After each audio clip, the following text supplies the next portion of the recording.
خدا باپ بیٹے روح القدس کے نام سے آمین۔ میرے عزیزو، کلام کی سنگت میں ریورنڈ فادر ڈاکٹر اسٹیفن صدیق کی جانب سے آپ سب کو سلام عرض ہو۔ ہمارے خداوند یسوع مسیح کا فضل، خدا کی محبت، رفاقت اور شراکت عبدالآباد آپ سب کے ساتھ ہوتی رہے۔ آئے میرے عزیزو، کلام کی سنگت میں آج جن دو حوالوں پر ہم دھیان و گیان کریں گے، ان میں سے پہلے حوالے کی ہم تلاوت سنتے ہیں۔ پطرس رسول کا دوسرا خط، اس کا 3 باب 11 آیت سے 15 آیت اور 17 سے 18 آیت۔ پس جب کہ یہ سب چیزیں گداز ہونے والی ہیں تو تمہیں پاک چلن اور دینداری میں کیسا بننا چاہیے، اور خدا کے اس دن کے آنے کے کیسے منتظر اور مشتاق رہنا چاہیے۔ اسی کے وسیلے سے افلاک جل کر گداز ہو جائیں گے اور عناصر آگ کی تیزی سے پگھل جائیں گے، مگر ہم اس کے وعدوں کے مطابق نئے آسمان اور نئی زمین کے منتظر ہیں جن میں صداقت بستی ہے۔ اس واسطے اے پیارو، ان چیزوں کی راہ دیکھ کر سخت کوشش کرو کہ تم اس کے سامنے سلامتی میں بے داغ اور بے عیب پائے جاؤ، اور ہمارے خداوند کا صبر کرنا نجات جانو۔ چنانچہ ہمارے پیارے بھائی پالوس نے بھی اس خدمت کے موافق جو اسے دی گئی تمہیں لکھا ہے۔ اس واسطے اے بھائیو، جب کہ تم پہلے سے آگاہ ہو گئے تو خبردار رہو، ایسا نہ ہو کہ بے دینوں کی گمراہی کی طرف کھینچے جا کر اپنی استواری سے گر جاؤ، بلکہ ہمارے خداوند اور نجات دہندہ یسوع مسیح کے فضل اور عرفان میں بڑھتے جاؤ۔ اسی کی تمجید اب بھی ہو اور ابد کے دن تک ہوتی رہے، آمین۔ خدا کا کلام پڑھا اور سنا جانا ہم سب کے لیے باعث سے برکت ہو۔ خداوند کا شکر ہو۔ خداوند آپ کے ساتھ ہو۔ انجیل مقدس مرکز رسول کے مطابق اس کا 12 باب اور اس کی 13 آیت سے 17 آیت۔ اے خداوند تیری تمجید ہو۔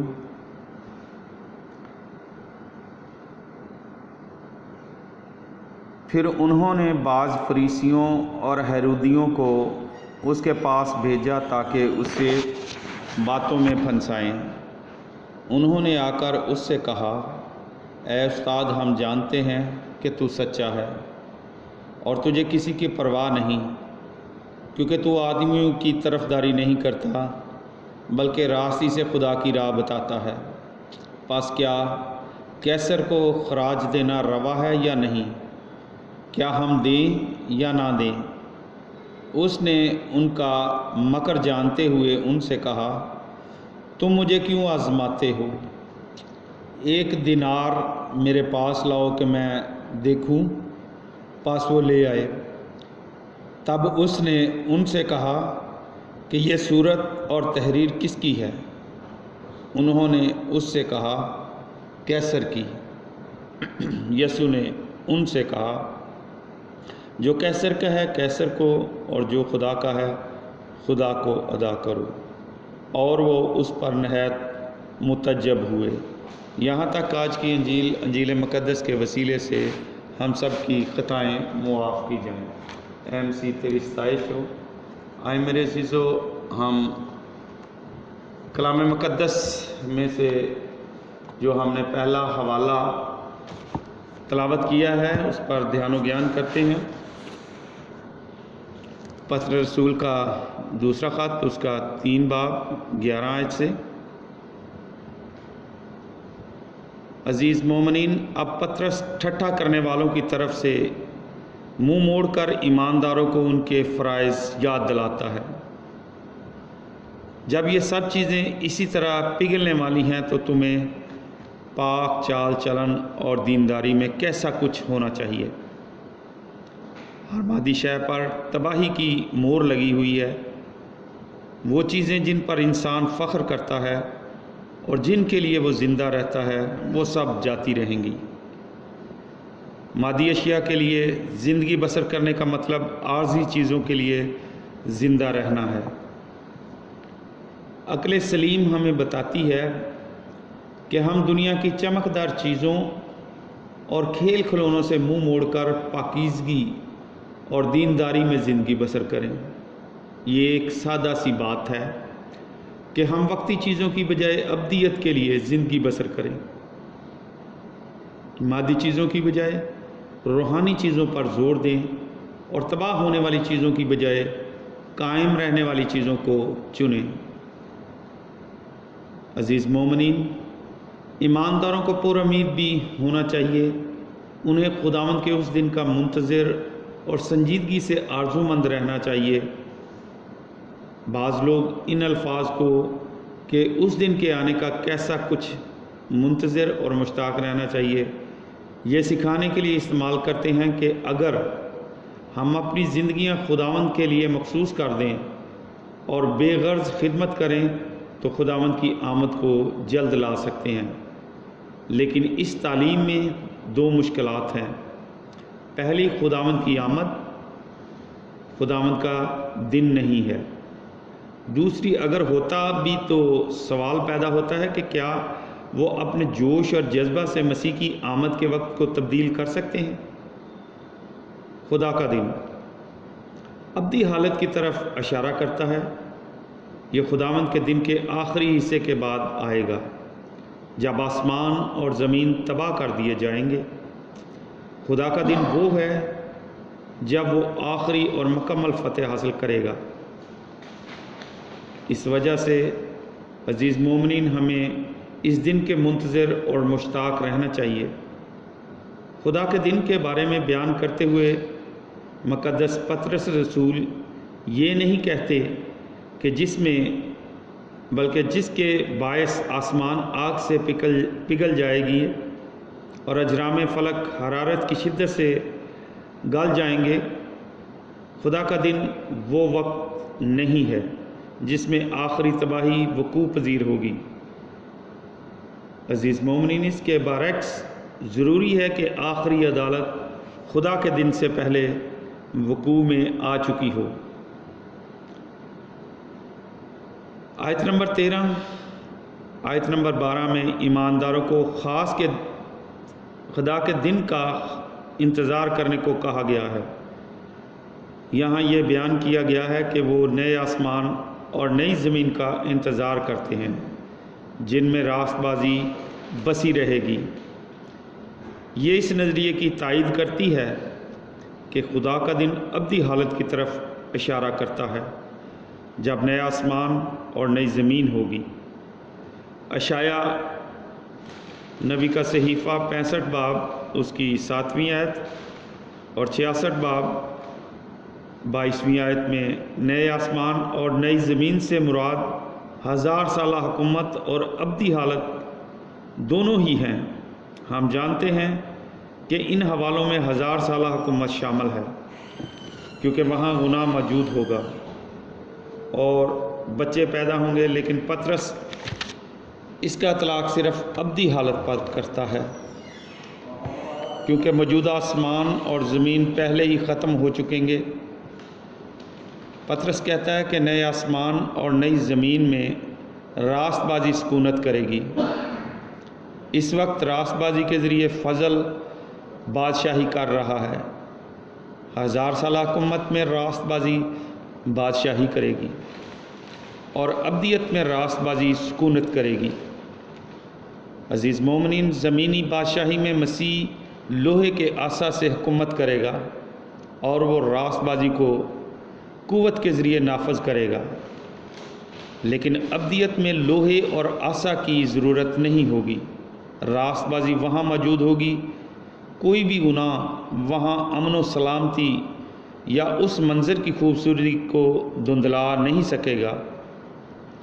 تیسرے باب کی 14ویں آیت نئے آسمان اور نئی زمین کی حقیقت سے خداوند کے سامنے پاکیزہ زندگی بسر کرنے کی خواہش اور بھی گہری ہو جانی چاہیے۔ یہ ایک ایسی حقیقت نہیں ہے جسے ہم پکڑیں، بلکہ اسے ہم پر چھا جانا چاہیے۔ اس علم سے کہ ہم جلد ہی خداوند کے سامنے کھڑے ہوں گے۔ ہمارے دلوں میں بے داغ اور بے عیب نکلنے کی خواہش پیدا ہونی چاہیے، یعنی ہم اخلاقی لحاظ سے پاک ہوں۔ یہ ہم میں اطمینان کی حالت میں پائے جانے کا شوق پیدا کرے۔ 15ویں آیت میں اور ہمارے خداوند کے تحمل کو نجات سمجھو۔ اس کی عدالت کرنے میں دیری آدمیوں کو نجات پانے کا پورا موقع دیتی ہے۔ جب ہم آدمیوں کی بڑھتی ہوئی بدکاری کے بارے میں پڑھتے ہیں تو ہم اکثر حیران ہوتے ہیں کہ خداوند اسے مزید کیسے برداشت کرے گا۔ اس کا تحمل بڑا حیران کن ہے، لیکن اس کی ایک وجہ ہے، وہ بدکاروں کی موت نہیں چاہتا۔ وہ چاہتا ہے کہ لوگ اپنی بدکاری کو ترک کر دیں اور نجات پائیں۔ چنانچہ ہمارے پیارے بھائی پولوس نے بھی اس حکمت کے موافق جو اسے عنایت ہوئی تھی یہی لکھا ہے۔ پولوس کے اس جملے میں متعدد نکات ابھرتے ہیں۔ نمبر 1، پطرس پولوس کو پیارا بھائی کہتا ہے، اور یہ اس حقیقت کے باوجود ہے کہ اس نے انطاکیہ میں اس کو غلط رویے پر کھلے عام تنبیہ کی تھی۔ ظاہر ہے کہ پطرس نے اس تنبیہ کو بڑی حلیمی سے قبول کیا تھا۔ ہمیں بھی اپنے دلوں میں اپنی اصلاح کو قبول کرنے کے قابل ہونا چاہیے۔ نمبر 2، پطرس اقرار کرتا ہے کہ پولوس کو اپنے خطوط لکھنے کے لیے الہی حکمت عنایت ہوئی تھی۔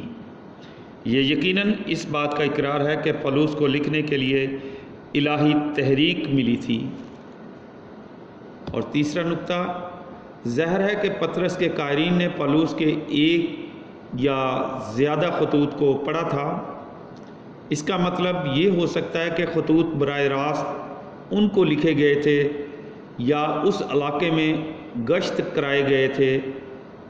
پولوس کا وہ کون سا خط ہے جس میں کہا گیا ہے کہ ہمارے خداوند کے تحمل کو نجات سمجھو؟ ہم رومیوں 2:4 میں پڑھتے ہیں، تو اس کی مہربانی اور تحمل اور صبر کی دولت کو ناچیز جانتا ہے اور نہیں سمجھتا کہ خدا کی مہربانی تجھ کو توبہ کی طرف مائل کرتی ہے۔ ابھی ہم تیسرے باب کی 17 اور 18 آیت کو دیکھتے ہیں۔ 17 آیت میں ایمانداروں کو گمراہی کی طرف سے متواتر خبردار رہنا چاہیے۔ اگر ہم جھوٹے استادوں کے بارے میں جانتے ہیں جو سچائی کو بگاڑتے اور ان کی نقل کرتے ہیں، تو ان کی طرف سے ہمیشہ ہوشیار رہیں گے۔ ان لوگوں کے لیے جو لا علم ہیں، بے دینوں کی گمراہی کے سبب سے اپنے پاؤں سے اکھڑ جانا اور اپنا روحانی توازن کھو بیٹھنا بڑا آسان ہے۔ تیسرے باب کی 18 آیت، ایک مرتبہ پھر پطرس رسول یہ سکھاتے ہیں کہ الہی باتوں میں متواتر ترقی کرتے رہنا ہمیں جھوٹے استادوں کی گمراہی سے بچاتا ہے۔ لیکن اس ترقی کے 2 رخ ہیں، فضل میں اور عرفان میں۔ ترقی فضل روح کے پھل کا عملی اظہار ہے۔ فضل میں ترقی کا مطلب عقلی ترقی یا بے تکان سرگرمیاں نہیں ہے، یہ خداوند یسوع کے ہم شکل بننے میں ترقی کرنا ہے۔ عرفان کا مطلب کلام کے ذریعے خداوند کو جاننا ہے۔ عرفان میں ترقی کا مطلب کلام کا زیادہ سے زیادہ مطالعہ کرنا اور اس کے الفاظ، کاموں اور راہوں کو اپنانا ہے۔ لیکن پطرس اپنے خط کو مقدسوں کو نصیحت کیے بغیر ختم نہیں کر سکتا۔ ضروری ہے کہ عروج نجات دہندہ کو جلال دینے کی صورت میں ظاہر ہو۔ بس ہمیں یہاں خوبصورت کلمات حمد ملتے ہیں۔ اسی کی تمجید اب بھی ہو اور ابد تک ہوتی رہے، آمین۔ بالآخر ہماری زندگی کا یہی مقصد ہے کہ اسے جلال دیں، لہٰذا اس خط کے اختتامی الفاظ اس سے زیادہ بہتر اور مناسب نہیں ہو سکتے۔ آج کی انجیل مقدس پر ہم دھیان و گیان کرتے ہیں۔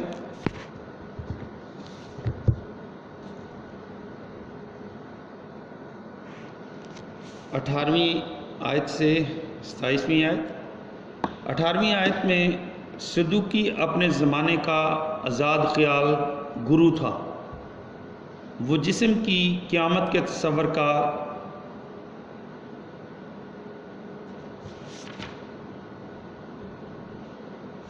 مذاق اڑایا کرتے تھے۔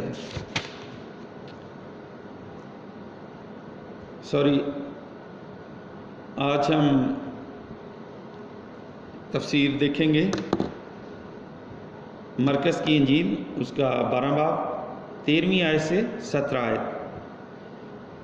باب 12 میں ان حملوں کا بیان ہے جو فریسیوں اور ہیرودیوں اور صدوقیوں نے خداوند پر کیے۔ یہ سوالات کا باب ہے۔ 12ویں باب کی 13 سے 14 آیت۔ فریسی اور ہیرودی ایک دوسرے کے جانی دشمن تھے، مگر ہمارے منجی کے خلاف ان کی عداوت نے ان کو متحد کر دیا۔ وہ ہر زاویے سے کوشش کرنے لگے کہ اس سے کوئی ایسی بات کہلوائیں جس سے اس پر الزام لگا سکیں۔ چنانچہ انہوں نے اس سے پوچھا کہ قیصر کو جزیہ دینا روا ہے یا نہیں؟ قیصر سے مراد رومی حکومت ہے۔ کوئی یہودی بھی غیر قوم حکومت کے متحد رہنے میں خوش نہیں تھا۔ فریسی تو اس حکومت سے انتہائی عداوت رکھتے تھے، جبکہ ہیرودیوں کا رویہ قدر رواداری پر مبنی تھا۔ اگر یسوع قیصر کو جزیہ دینے کی علانیہ تائید کرتا تو یہودی اس کے مخالف ہو جائیں گے۔ اگر وہ قیصر کے خلاف بات کرے تو اسے پکڑ کر رومی حاکموں کے پاس لے جائیں گے کہ یہ غدار ہے، اس لیے قید کر کے اس پر مقدمہ چلایا جائے۔ 12ویں باب کی 15 اور 16 آیت۔ یسوع نے کہا کہ میرے پاس ایک دینار ہے، دینار لاؤ۔ ظاہر ہے خود اس کے پاس نہیں ہوگا۔ سکے پر قیصر تبریاس کی شبیہ بنی ہوئی تھی، جو یہودیوں کو یاد دلاتی تھی کہ وہ مفتوح رایا ہیں۔ وہ کیوں اس حالت میں تھے؟ گناہ اور خدا کے ساتھ بے وفائی کے باعث۔ ان کو یہ اقرار کرتے ہوئے شرمسار ہونا چاہیے تھا کہ جو سکے ہم استعمال کرتے ہیں ان پر ایک غیر قوم آمر کی شبیہ کنندہ ہے۔ مرکز کی انجیل 12 باب 17 آیت۔ یسوع نے ان سے کہا، جو قیصر کا ہے قیصر کو، اور جو خدا کا ہے خدا کو ادا کرو۔ وہ پہلے حصے کی نہیں بلکہ دوسرے حصے کی ادائیگی میں ناکام رہے تھے۔ بے شک بے دلی ہی سے صحیح، مگر رومی محصولات ادا کرتے تھے، مگر اپنی زندگیوں پر خدا کے مطالبات کو نظر انداز کرتے تھے۔ سکے پر قیصر کی شبیہ تھی، اس لیے وہ قیصر کی ملکیت تھا۔ انسان پر خدا کی شبیہ ہے۔ خدا نے انسان کو اپنی صورت اپنی شبیہ پر بنایا ہے، اس لیے وہ خدا کی ملکیت ہے۔ عزیز مومنین، ایماندار پر فرض ہے کہ جس حکومت کے متحد ہے اس کی حمایت اور فرمانبرداری کرے، اپنے حاکموں کی بدگوئی نہ کرے، نہ حکومت کا تختہ الٹنے میں شریک ہو۔ اگر اسے کوئی ایسا کام کرنے کو کہا جائے جس سے اعلیٰ تر حاکم یعنی مسیح سے وفاداری پر حرف آتا ہو تو اس کا فرض ہے کہ حکم ماننے سے انکار کر دے اور سزا برداشت کرے۔ خدا کے مطالبات یعنی احکام کو ہر صورت میں اولویت دینی چاہیے۔ ان احکامات کی بجاوری سے مسیحی دنیا کے سامنے ہمیشہ اچھی گواہی دی جائے گی۔ میرے عزیزو، ان دونوں طلباتوں کا جو خلاصہ ہے وہ کچھ اس طرح ہے کہ مقدس پطرس کی معرفت خدا فرماتا ہے کہ ہر ایک چیز عارضی ہے، لیکن تم خداوند کے دن کے لیے کوشاں رہو اور اپنے آپ کو اس لائق بناؤ کہ پاک صاف ہو کر اس کی حضوری میں جمع ہو۔ یسوع مسیح فرماتے ہیں کہ دنیا میں رہتے ہوئے انسان پر روحانی اور دنیاوی فرائض کی ادائیگی لازمی ہے کہ جو وقت یا چیز خداوند کا حق ہے مکمل صاف دلی سے ادا کریں۔ عزیز مومنین، مقدسین کی زندگی مسیحی طرز زندگی کی عکاسی کرتی ہے۔ مقدس پطرس کی تحریر کے وسیلے سے خداوند کے دن کی روحانیت اور اس کی موجودگی کا علم ہوتا ہے۔ ہم اپنے آپ کو خداوند کے دن کے لیے پاک و صاف رکھیں اور روح القدس کی تحریک سے نیک و بد کی پہچان کرتے اور اس دنیا کی چیزوں کو انسانی فلاح اور انسانی ترقی کے لیے لائق طور پر استعمال کرتے ہوئے اپنے پڑوسی کو اپنی مانند پیار کریں۔ اقدس یوکرسٹ کی قربانی ہم سب کو ایک خاندان یعنی خدا کا خاندان ہونے کے لیے منظم کرتی ہے تاکہ ہم دنیا کو نیک نمونہ دیں۔ جو کیسر کا ہے کیسر کو اور جو خدا کا ہے خدا کو ادا کریں۔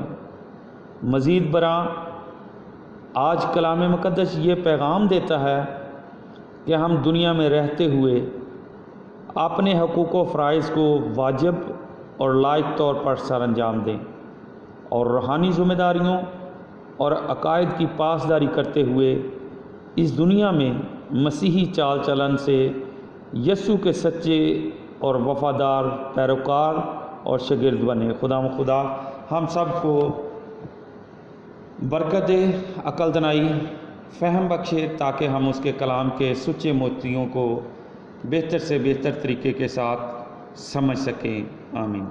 آئے ہم مل کر وہی دعا کریں جو خدا یسوع مسیح نے خود ہمیں سکھائی ہے۔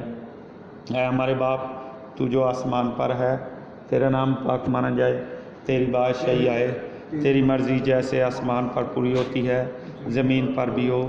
ہمارے روز کی روٹی آج ہمیں دے، اور جس طرح ہم اپنے قرض داروں کو بخشتے ہیں تو ہمارے قرض ہمیں بخش، ہمیں آزمائش میں نہ پڑنے دے بلکہ برائی سے بچا، کیونکہ بادشاہت، قدرت اور جلال ہمیشہ تیرا ہے۔ آمین۔ سلام مریم، پر فضل خداوند تیرے ساتھ ہے، تو عورتوں میں سے مبارک ہے، مبارک ہے تیرے پیٹ کا پھل یسوع۔ اے مقدسہ مریم، خداوند کی ماں، ہم گناہ گاروں کے واسطے دعا کر اب اور ہماری موت کے وقت۔ آمین۔ جلال باپ، بیٹے، روح القدس کا ہو۔ اب ہمارے خدا یسوع مسیح کا فضل، خدا باپ کی محبت، رفاقت اور شراکت اب سے لے کر ہمیشہ تک ابدالآباد آپ سب کے ساتھ ہوتی رہے۔ آمین۔ عبادت ہو چکی، صلح اور سلامتی میں رہیں اور خداوند کی خوشخبری دوسروں تک پہنچائیں۔ آمین۔ خدا باپ، بیٹے، روح القدس کے نام میں۔ آمین۔